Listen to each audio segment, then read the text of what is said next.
qui étaient présents lors des révélations, qui ont reçu des grandes toges des empires perses, des empires byzantins. Et lorsque ces toges-là se présentaient devant eux, qu'est-ce qu'ils faisaient? Ils les prenaient et ils crachaient carrément sur ces toges, qui étaient des richesses incommensurables. Ils restaient dans leur mode de vie. Le saint prophète Mohammed, à qui Allah a dit, assurément tu as de haute qualité morale, non seulement lui était un but de haute qualité morale, mais il avait réussi à faire en sorte que ses sahaba le fassent. Et la dernière histoire, c'est celle de Abu Zar al-Ghafari,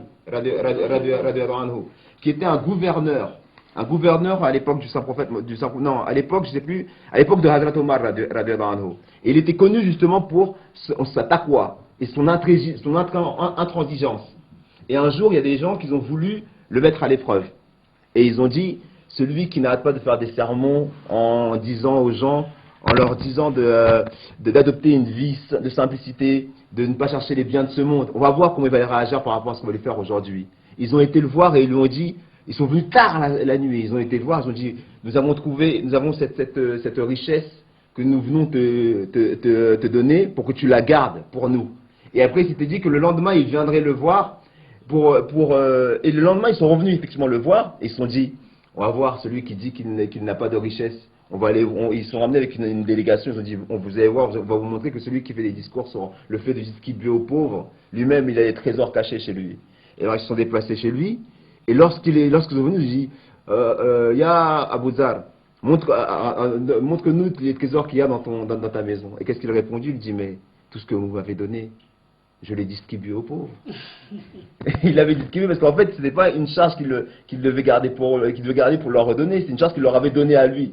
Et c'était pour l'éprouver.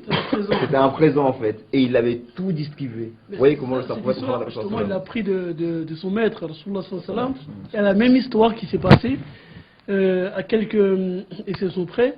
C'est le saint prophète Mohammed sallallahu alayhi wa sallam avait reçu un drap de soie. Et les hommes ne portent pas la soie. Oui. Et donc, quand on lui a offert, lui, ce qu'il a fait, il a offert à Abu Bakr Siddiq. Abu Bakr Siddiq a répondu, mais je ne pourrais pas porter ce que le saint prophète, lui, ne porte pas. Et le saint prophète lui a expliqué que si je l'ai offert, tu pourrais l'offrir à ta femme, ou à ta fille. Donc, à chaque fois qu'il avait des choses pareilles, les gens pourraient dire, oui, mais pourquoi est-ce que lui, il l'a pas offert? Il ne pensait pas à lui d'abord. C'est d'abord à ses compagnons et aux gens avec qui il vivait au jour le jour. Et cette histoire montre, et elle montre vraiment que l'affection qu'il avait pour ses compagnons, cette toge de soie, il a donné à Abu Bakr Siddiq. Et comme lui n'a pas compris non plus, il s'est dit, mais il me donne une chose que je ne peux pas porter, et que je ne peux pas porter parce que mon maître ne le porte pas. Il a dit, mais si je l'ai offert, tu pourrais l'offrir, tu as une femme, tu as des enfants, tu as des filles. Donc tu pourrais leur faire profiter de ce tissu-là. Exactement. Ouais. J'ai une autre aussi anecdote comme ça, d'un opposant justement à la base du saint prophète sallallahu qui est devenu ensuite un compagnon, c'est Suraka, qu'Allah soit content de lui, qui lui aussi a tenté de tuer le saint prophète sallallahu. Donc l'histoire est que une récompense était offerte à qui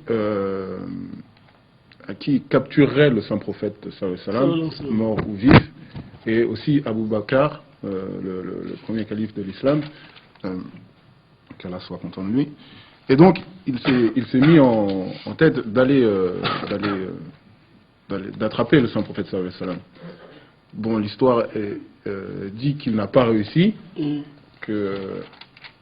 qu'il s'est arrêté, il a tenté plusieurs fois de rattraper le saint prophète sallallahu, il n'a pas réussi, il l'a aperçu, et de sa première croyance, il en a tiré la conclusion que le saint prophète sallallahu était quelqu'un d'extraordinaire, et donc qui avait cette protection divine. Donc il s'est arrêté, il s'est adressé au saint prophète sallallahu, lui a expliqué qu'il était venu pour le capturer, le tuer, et il a demandé un pacte au saint prophète sallallahu qui disait que quand l'islam sera grand, qu'il demandait la protection. Des années plus tard, et l'anecdote aussi raconte qu'à ce moment-là, le saint prophète sallallahu a reçu une révélation qui disait qui s'adressait justement à Suraka et qui lui disait comment vas-tu réagir quand tu recevras les bracelets de Kozores, voilà. Bon, quelques années plus tard, Suraka a accepté l'islam. Je pense que c'était au moment du deuxième calife, je vérifie. Et donc, à ce moment-là, justement, l'islam était triomphant. Et ce qui s'est passé, c'est que justement, l'empire perse a été pris, et bon, plusieurs guerres ont été faites, et justement, ces bracelets qui montreraient la puissance de cet empire sont tombés aux mains de l'islam. Et donc, le calife, à ce moment-là, le calife Omar, qu'Allah soit content de lui, a justement voulu que cette prophétie se réalise. Or, on sait que normalement, les musulmans n'ont pas le droit de porter de l'or. Mais justement, pour que cette prophétie se réalise, il a fait appeler Suraka et lui a demandé justement de porter ces bracelets, pour que ce soit une preuve que le saint prophète était quelqu'un de véridique. Et ça, c'est aussi une chose qui montre que l'affection que les gens avaient pour le saint prophète sallallahu alayhi wa sallam, passer d'un état d'opposant à suivant fidèle, et lui-même savait, Suraka, qu'il n'avait pas le droit de porter ces bracelets, parce qu'ils étaient en or, mais il voulait quand même les porter parce qu'il savait que c'était quelque chose qui avait de la valeur. Mais c'était surtout pour montrer que la prophétie allait se réaliser. On sait que lorsqu'on a remis les bracelets à Suraka, il avait dit qu'il ne peut pas les porter, comme vous savez très bien que dans l'islam on ne porte pas d'or. Mais Omar ibn Khattab lui a dit que c'était simplement circonstanciel, dans le seul but de montrer l'accomplissement de ce hadith. Et donc c'est rien que ce moment-là, ensuite ils les enlèvent. Donc ils apportaient, et ça montre que la grandeur de Saint Prophète et l'exaucement de cette prophétie. Et ça montre surtout que cet enseignement que Saint Prophète a donné, à travers son comportement, il n'a pas dit aux gens, ne faites pas ceci, ne faites pas cela. Il l'a montré par son exemple. Comme nous le montrons à chaque fois dans les émissions que nous faisons, nous disons que ce qui fait la grandeur de Saint Prophète, ce qui fait qui fait qu'il est vrai et que c'est un prophète qui est vrai, c'est que il ne s'est pas contenté de dire aux gens faites ceci ou ne faites pas cela. Il était lui-même l'exemple parfait de ce qu'il enseignait aux autres. Et donc, la grandeur de Saint Prophète se voit à travers ses compagnons. Et c'est ce que nous montrons depuis tout à l'heure dans les explications que nous donnons, c'est qu'à travers l'attitude des compagnons, on voit le Saint Prophète à travers eux. Tout à fait. Et ça me fait penser à une phrase du Messie premier, salam, qui dit « La preuve de Mohammed sallam est Mohammed lui-même ». Et c'est vrai que ça, on a vraiment la preuve littérale dans la vie des Sahaba que les Sahaba et Mohammed sallam, c'était une seule et même personne. Parce que là, on a un exemple que je vais vous citer, c'est dans le cas de la mort.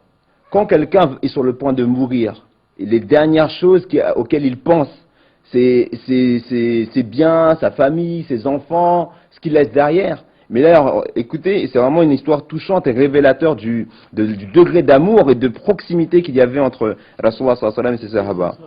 On dit, c'était encore une fois dans la bataille de Uhud, un compagnon était près de mourir. Le compagnon, un autre compagnon qui était en train de chercher un peu les corps des survivants, il se pencha sur lui et lui dit « La paix soit avec toi ». Le blessé leva une main tremblante et dit, prenant la main de l'autre dans la sienne, « J'attendais que quelqu'un vienne. Tu es dans un état critique, lui dit l'autre. As-tu quelque chose à communiquer au tien ? Oui, oui, dit le mourant, que la paix soit avec eux.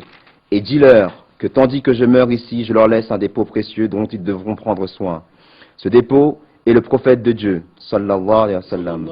Je souhaite que les membres de ma famille protègent sa personne de leur vie et qu'ils se souviennent de mes paroles comme mon dernier vœu. » Donc comme on dit